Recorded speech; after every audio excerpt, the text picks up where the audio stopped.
Teman-teman, sebelum kita mendengarkan renungan pada hari ini, mari kita berdoa terlebih dahulu. Ya Bapa, pada kesempatan kali ini kami sangat bersyukur dan berterima kasih atas kasih-Mu yang besar kepada kami, sehingga kami dapat kembali mendengarkan firman-Mu, dan berkatilah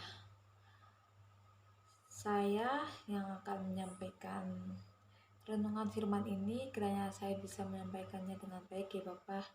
Dan Bapa, berkatilah juga anak-anak-Mu yang sedang mendengarkan dimanapun mereka berada. Engkau memberkati mereka, Engkau siapkan hati mereka agar mereka bisa mendengar dengan baik dan melakukan apa yang benar dan baik sesuai dengan firman Tuhan. Kiranya firman pada hari ini memberkati kami semua. Terima kasih Tuhan. Haleluya. Amin. Ya teman-teman, pada kesempatan hari ini saya akan membawakan renungan yang berjudul God is Love. Ya, Allah itu adalah kasih. Mari kita buka Alkitab kita bersama-sama dalam 1 Yohanes pasal yang keempat ayat 8. 1 Yohanes pasal yang keempat ayat 8. Jika sudah mendapatkan, mari kita membaca bersama-sama. Barang siapa tidak mengasihi, ia tidak mengenal Allah, sebab Allah adalah kasih. Ya teman-teman, barang siapa tidak mengasihi, ia tidak mengenal Allah, sebab Allah adalah kasih. Dalam ayat ini muncul satu pertanyaan ketika saya membacanya, yaitu mengapa kita yang tidak mengasihi, kita tidak mengenal Allah? Mengapa kita yang tidak mengasihi, tidak mengenal Allah? Ya, mari kita menjawab pertanyaan itu. Dalam firman Tuhan sebenarnya sudah tertulis juga. Masalah yang pertama yaitu ada di dalam diri kita sendiri, ada di dalam pribadi kita sendiri. Mengapa kita tidak mengasihi dan kita tidak bisa mengenal Allah? Karena masih ada di antara kita, pribadi kita yang masih egois, mementingkan diri sendiri, memikirkan diri sendiri, masih berpusat pada diri sendiri. Semua yang dilakukan hanya untuk kepentingannya sendiri. Sifat itulah atau karakter itulah yang membuat kita memiliki batas antara kita dengan Tuhan Yesus, dan itu membuat benteng, dan ada batas antara kita dan Tuhan Yesus. Jadi pribadi itu adalah satu dosa yang tidak kita ketahui sebenarnya. Karena itu bisa membuat pribadi kita ini semakin buruk, semakin menjauh kepada Tuhan. Karena sifat egois itu tadi.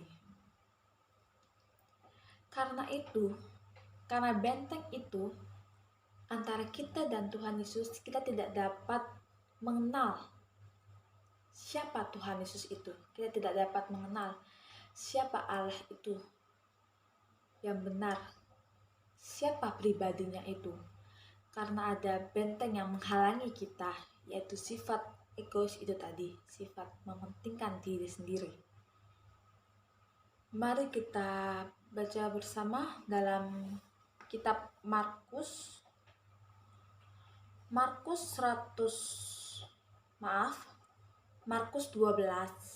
ayat 30. Markus 12 ayat 30. Mari kita baca bersama. Kasihilah Tuhan Allahmu dengan segenap hatimu, dan dengan segenap akal budimu, dan dengan segenap kekuatanmu.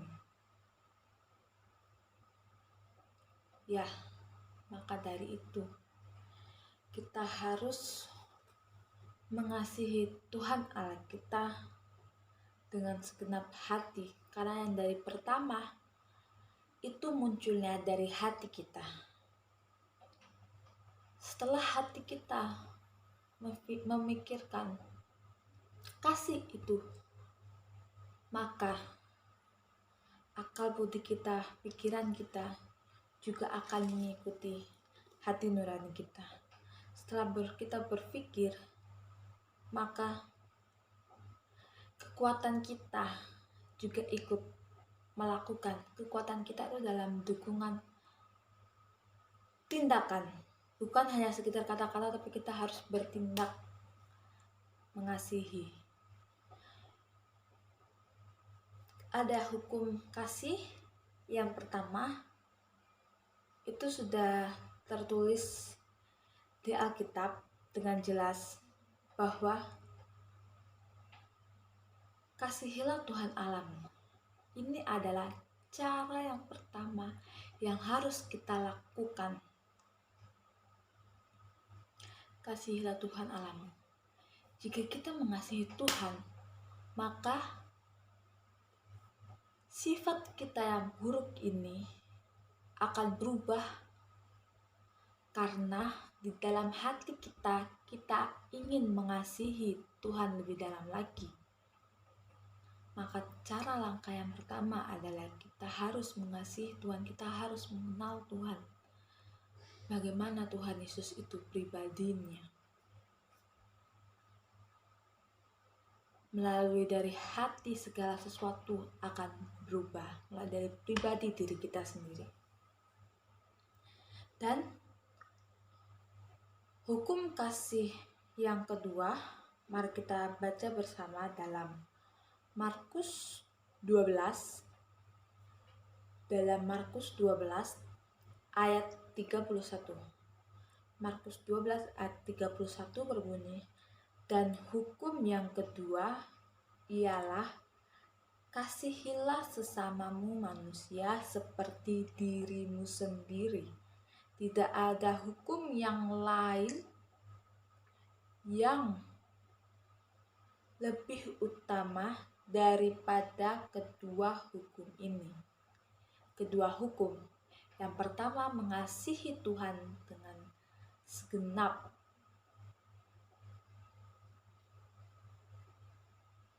akal budi, hati, kekuatan. Dan yang kedua, mengasihi Tuhan. Hukum kasih ada dua. Yang pertama, kasihilah Tuhan Allahmu. Dan yang kedua adalah mengasihi sesama kita seperti kita mengasihi diri kita sendiri. Ya, jika kita tidak mengasihi diri kita sendiri, maka kita tidak akan bisa mengasihi sesama kita. Maka dari itu, yang lebih utama adalah mengasihi Tuhan Allah kita, dan yang kedua, baru kita bisa mengasihi sesama kita, sesama saudara kita. Dan mengasihi sesama saudara, kita seperti mengasihi diri kita sendiri. Tidaklah mudah untuk hal itu. Mengasihi saudara sesama saudara kita seperti mengasihi diri kita sendiri.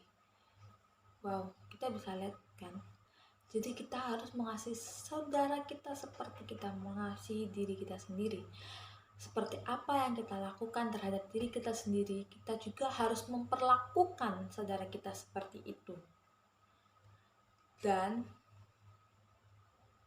jika kita ingin mengasihi seperti kita mengasihi diri kita sendiri, itu pasti tidak akan mudah.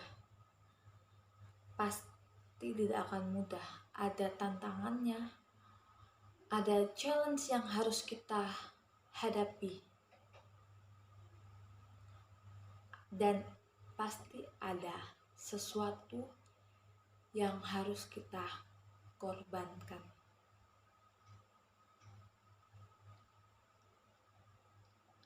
Yang harus kita korbankan seperti waktu kita. Waktu kita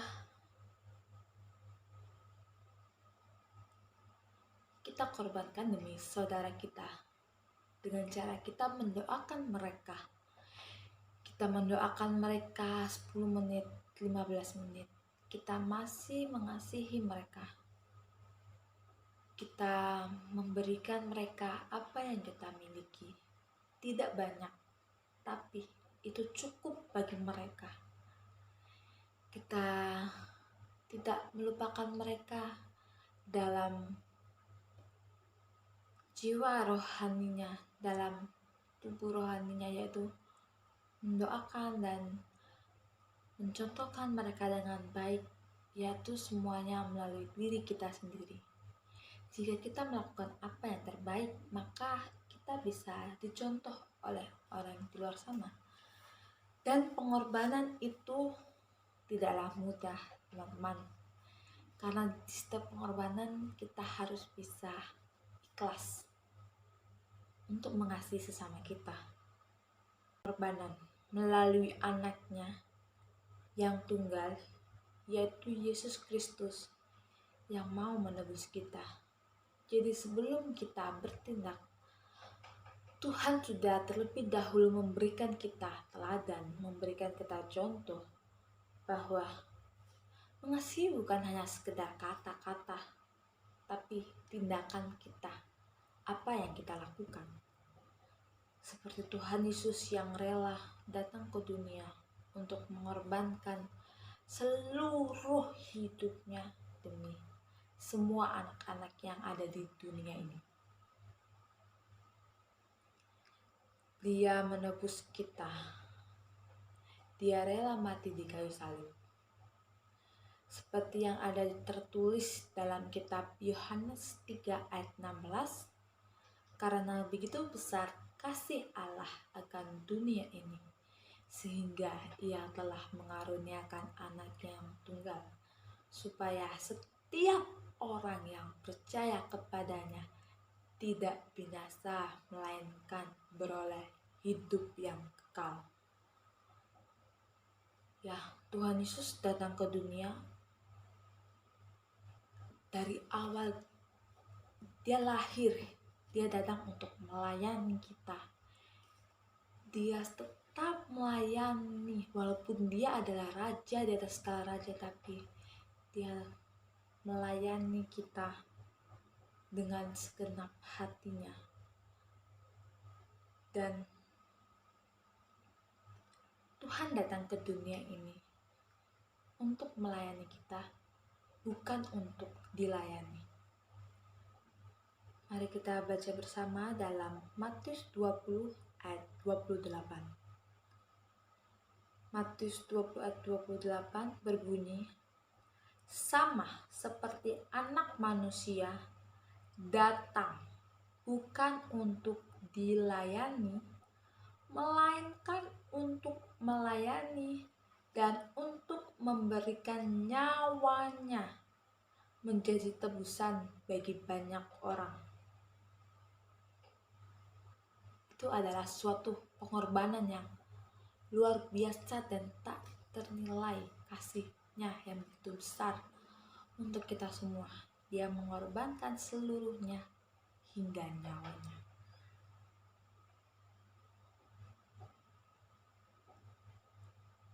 Jadi kita juga harus bisa mengorbankan seluruh hidup kita demi saudara kita, demi sesama kita, apapun yang kita lakukan. Dan yang kedua, jika kita sudah membereskan diri kita sendiri, sehingga tidak ada yang menghalangi kita dekat dengan Allah seperti Bapa dan Anak. Tembok itu antara kita dengan Tuhan Yesus, kita sudah runtuh, kita sudah membereskan pribadi kita, dan tembok penghalang egois itu sudah runtuh dalam diri kita, maka tidak ada lagi penghalang itu. Jadi kita bisa dekat dengan Tuhan Yesus dan kita bisa mengenal pribadinya lebih dalam, seperti Bapa kepada anaknya. Tidak ada yang perlu disembunyikan antara dua pribadi ini, antara kita dengan Tuhan Yesus, karena sudah tidak ada lagi yang membebani kita, sudah tidak ada lagi permasalahan dosa di hati kita, di pribadi kita. Jadi kita bisa fokus untuk mengenal pribadi Allah yang sesungguhnya. Siapakah pribadi Tuhan Yesus Kristus yang sesungguhnya?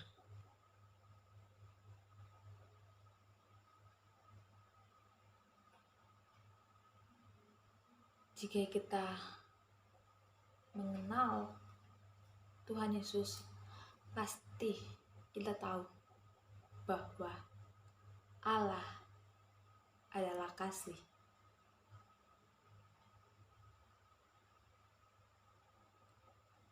Mari kita buka bersama dalam 1 Yohanes 4.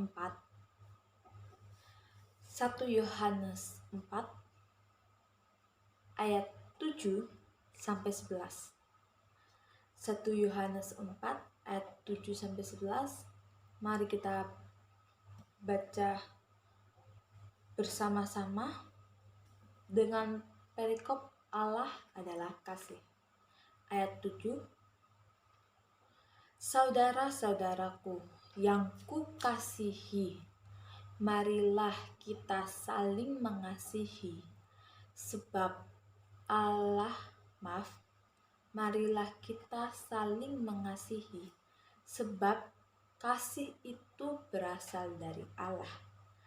Dan setiap orang yang mengasihi lahir dari Allah dan mengenal Allah.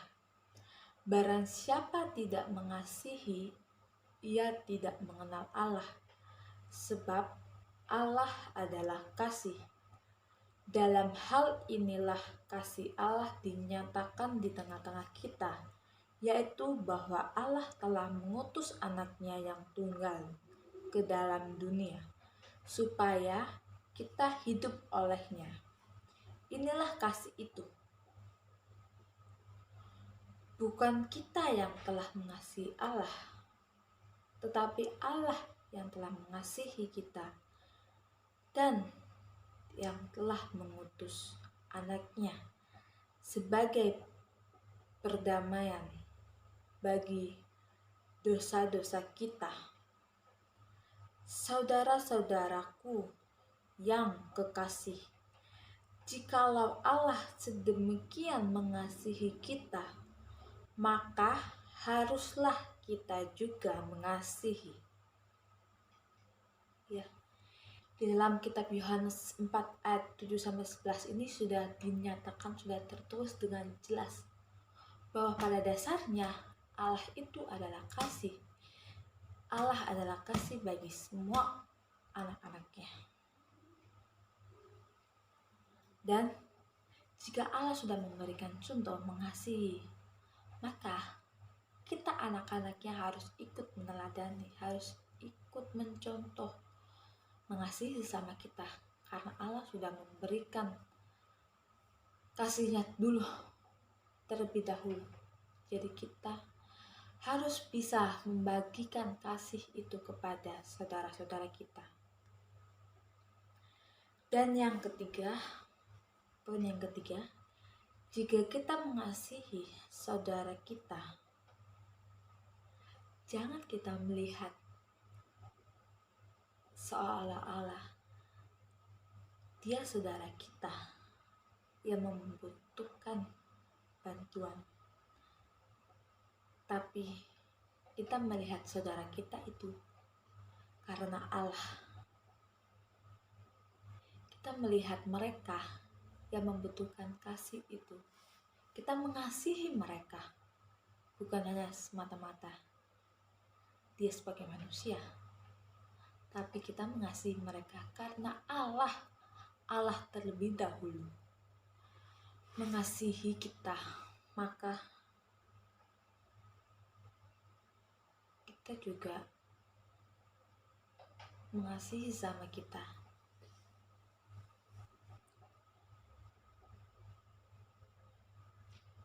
Kita baca bersama dalam 1 Yohanes. Kita buka dalam kitab 1 Yohanes 4 ayat 19. 1 Yohanes 4 ayat 19. Mari kita baca bersama. Kita mengasihi karena Allah lebih dahulu mengasihi kita.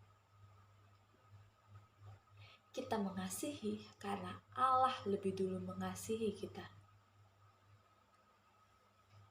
Maka dari itu, marilah kita belajar menjadi teladan bagi saudara-saudara kita yang selalu memperhatikan kita dimanapun kita berada, apapun yang kita lakukan.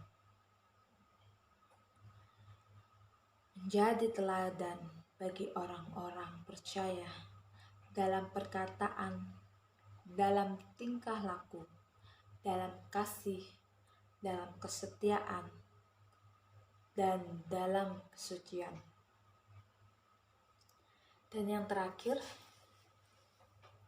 apa tujuan kita untuk melakukan kasih itu? Pada akhirnya kita juga harus berpikir, tujuan kita untuk mengasihi itu apa? Tujuan kita mengasihi adalah untuk memberitakan kabar Injil, kabar keselamatan itu melalui pribadi kita. Kita anak-anak Tuhan pasti memiliki tujuan yang sama, satu tujuan, yaitu kita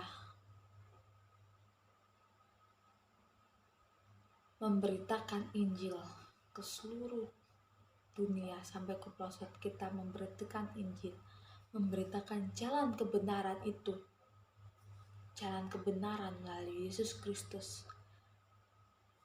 karena tidak ada seorang pun yang dapat masuk kerajaan surga jika tidak melalui Yesus Kristus. Maka dari itu kita harus menjadi teladan.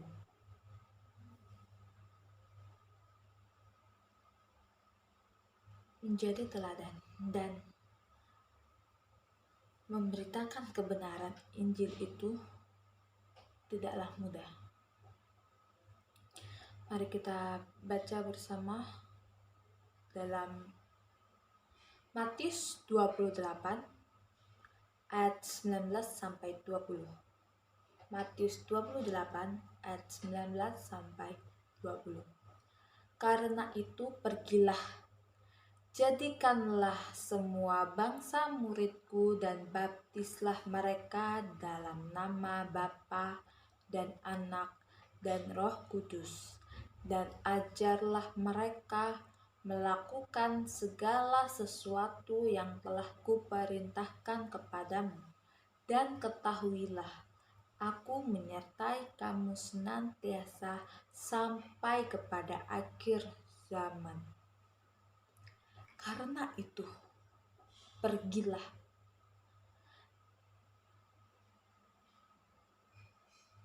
Pergi dan memberitakan Injil.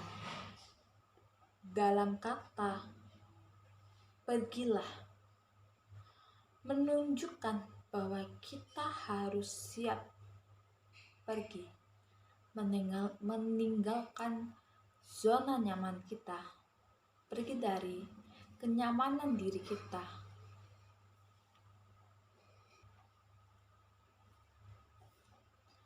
Dan yang terakhir, apa tujuan kita untuk melakukan kasih itu?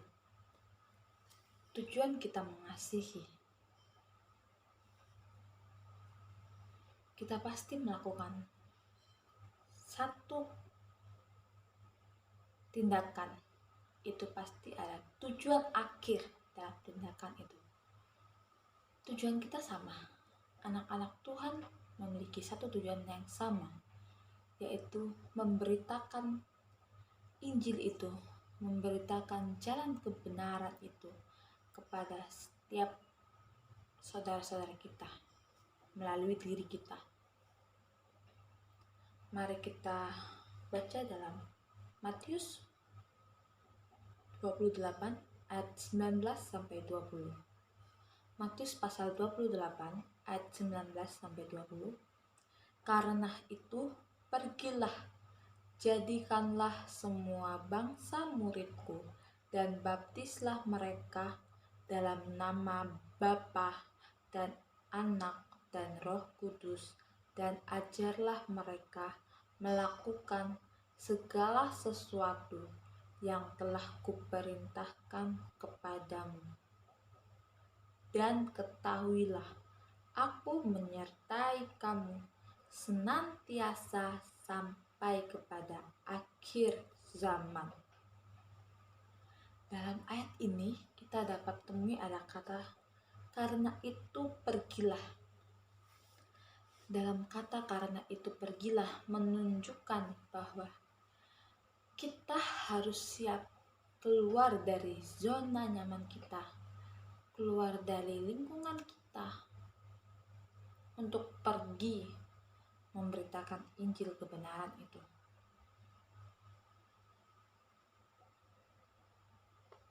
Tuhan akan membentuk setiap anaknya melalui caranya sendiri, termasuk kita meninggalkan apa yang membuat kita nyaman, lingkungan yang berbeda,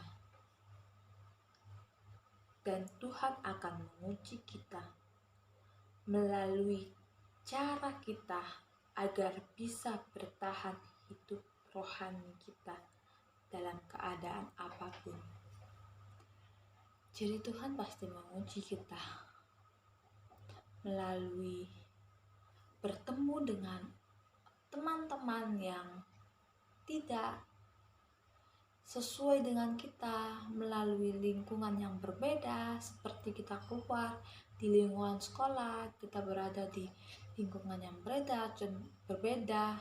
Contohnya kita yang paling sedikit anak-anak Tuhan, dan mungkin di lingkungan masyarakat kita yang masih belum mengenal Tuhan dan mereka masih percaya kepada mistis. Kita berada pada mungkin teman-teman di manapun kita berada itu tidak sesuai dengan apa yang kita jalani, apa yang kita lakukan. Disitulah Tuhan menguji kita. Disitulah Tuhan ingin melihat kita bagaimana hidup rohani kita bertahan. Sejauh ini bagaimana kita dapat bertahan dengan situasi kejamnya dunia ini. Bagaimana kita dapat memberikan apa yang terbaik dari diri kita, walaupun kita tidak menyukai hal itu. Walaupun kita tidak menyangka kita bisa berada di dalam keadaan itu, dalam di posisi itu. Tuhan ingin cara kita, Tuhan ingin agar cara pribadi hati kita bisa menunjukkan kita berbeda. Kita harus berani berbeda, karena itu demi kebaikan. Berbeda demi kebaikan, berbeda karena kita benar, itu tidak ada masalah. Berbeda karena kita benar, walaupun kita dijauhi. Jangan takut. Don't worry, but God in your life.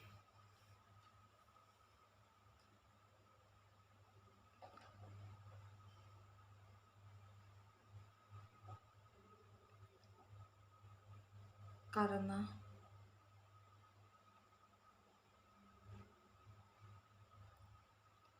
Di dalam Matius 28 ayat 19 sampai 20, dalam ayat 20, ayat yang terakhir, dan ketahuilah, Aku menyertai kamu senantiasa sampai kepada akhir zaman. Ya, Tuhan Yesus menyertai kita sampai kepada akhir zaman. Jadi jangan takut dan jangan gentar. Maju, kita pasti bisa.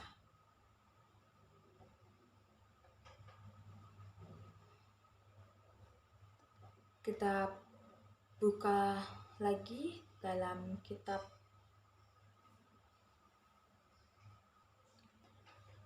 apapun yang terjadi, tetap kita harus melakukan itu. Salah ini ya. Oke.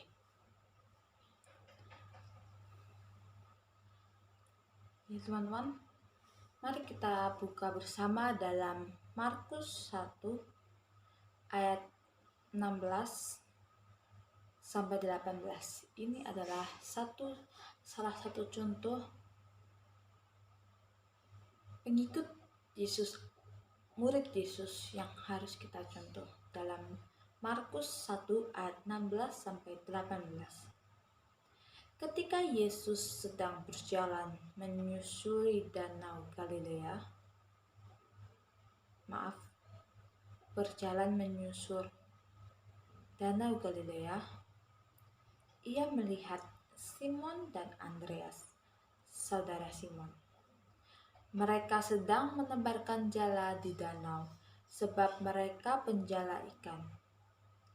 Yesus berkata,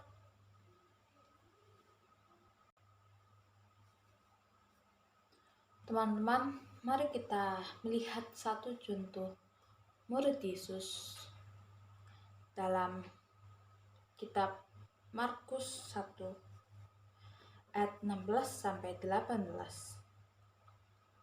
Markus 1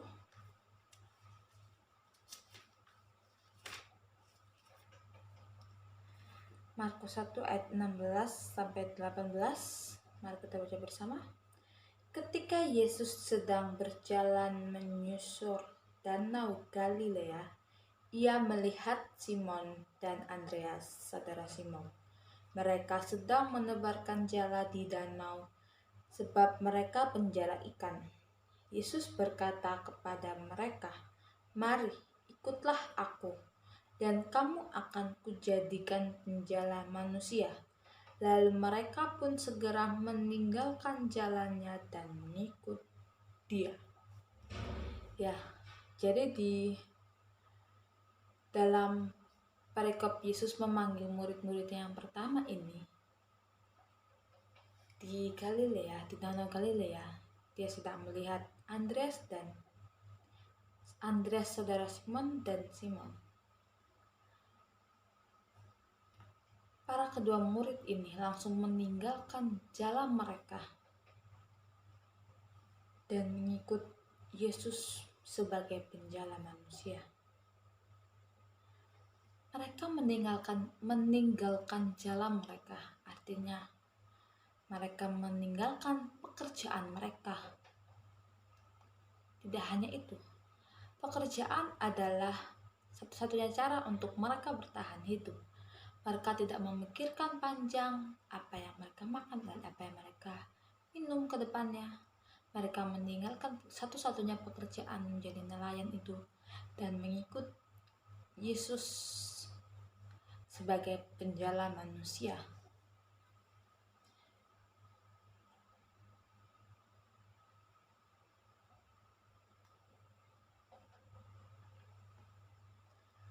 Banyak cara yang bisa kita lakukan untuk memberitakan Injil. Pada zaman yang modern ini, banyak sekali cara agar kita dapat memberitakan Injil itu melalui media HP kita, media komunikasi kita dapat memberitakan firman itu. melalui diri kita sendiri sebagai contoh pelaku firman itu, teladan bagi sesama kita yang memperhatikan kita. Melalui banyak hal, banyak cara, tergantung dengan cara kita menyampaikannya di waktu yang tepat atau tidak.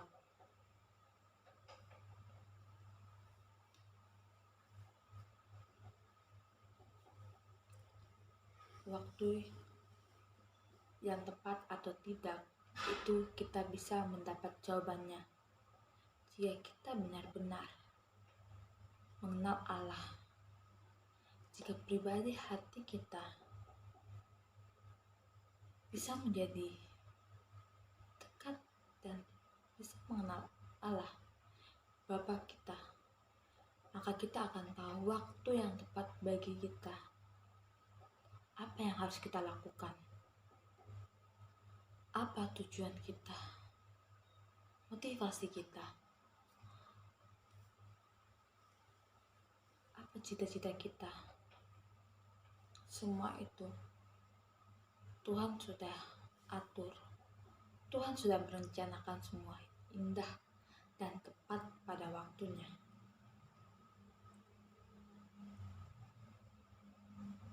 Mengasihi karena kasih itu besar, karena Allah itu mengasihi kita. Allah itu adalah kasih, maka kita juga adalah kasih.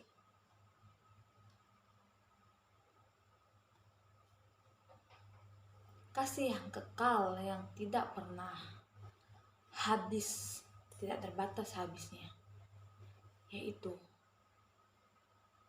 kasih Tuhan Yesus yang rela berkorban bagi kita. Inilah firman dan renungan yang bisa saya sampaikan. Kiranya renungan ini bisa menguatkan setiap pribadi kita masing-masing, bisa menguatkan kita dan bisa memberikan motivasi, bisa memberikan contoh bagi kehidupan rohani kita, dan bisa menjadi berkat bagi kita. Terima kasih teman-teman yang sudah mendengarkan firman renungan saya.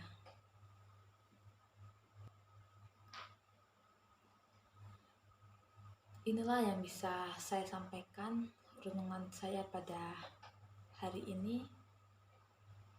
Tuhan Yesus memberkati kita semua.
Betapa hatiku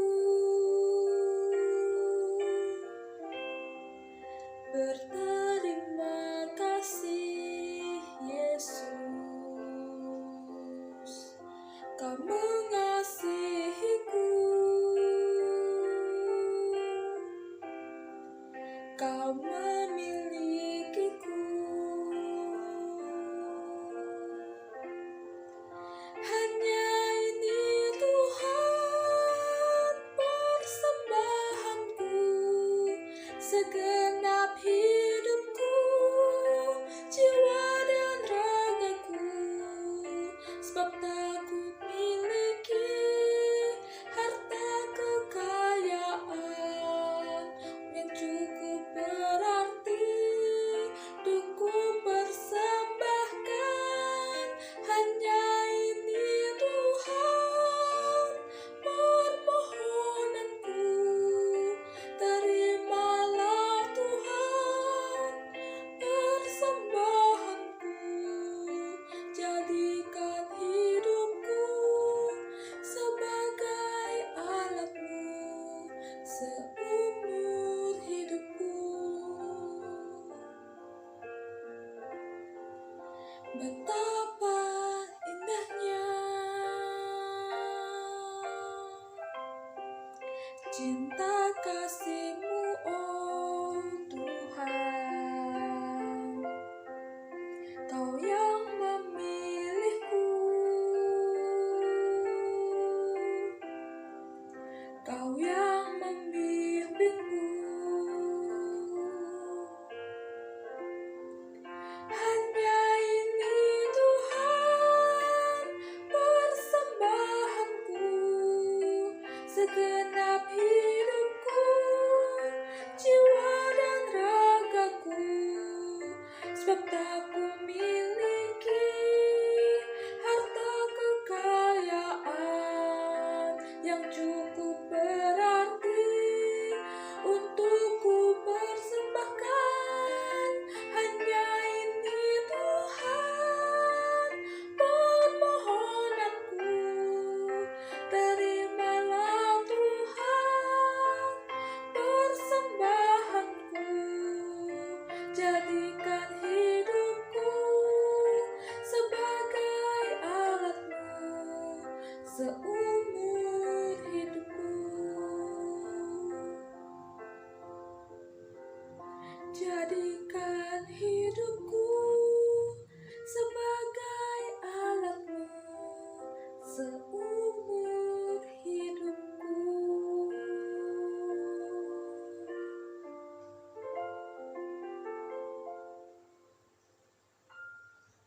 Teman-teman, sekarang tiba saatnya untuk kita menyiapkan hati kita. Kita sama-sama menundukkan kepala, kita sejenak berdoa syafaat, mendoakan mereka, mendoakan saudara-saudara kita. Mari kita berdoa. Bapa kami yang di dalam kerajaan surga, dikuduskanlah nama-Mu, datanglah kerajaan-Mu, jadilah kehendak-Mu Bapa di bumi seperti di surga. Pada malam hari ini Bapa, kami telah duduk manis dan kami menundukkan kepala, kami berdoa sama-sama Bapa. Kami berdoa untuk setiap diri kami masing-masing Bapa, setiap pribadi kami masing-masing Bapa. Kiranya Engkau memberkati kami Bapa, Engkau memberikan kami belas kasihan Bapa, agar kami bisa terus belajar dari setiap kesalahan yang kami lakukan, belajar untuk menjadi lebih baik lagi Bapa. Dan tolonglah kami agar kami bisa mengerti setiap pribadi kami Bapa, apapun itu yang belum kami bereskan Bapa, kiranya kami bisa membereskannya dengan baik Bapa, dan bisa melakukan yang terbaik Bapa. Ya Tuhan, pada hari ini kami juga berdoa untuk kehidupan rohani Bapa bagi teman-teman kami, keluarga kami Bapa, tetangga kami yang ada di sekeliling kami, orang-orang yang ada di sekitar kami Bapa. Kiranya kehidupan rohani mereka bisa bertumbuh dengan baik Bapa, bisa bertumbuh dengan kasih-Mu Bapa yang begitu besar, agar setiap kami Bapa, anak-anak-Mu bisa memiliki iman yang kuat dan kokoh Bapak. Bapak, kami juga berdoa buat saudara-saudara kami yang di luar sana yang mungkin masih belum mengenal jalan kebenaran melalui Yesus Kristus. Kiranya Engkau membuka setiap hati mereka Bapak, agar Engkau bisa melihat sendiri bahwa Engkau nyata Bapak, kasih-Mu benar-benar sangat besar bagi kami.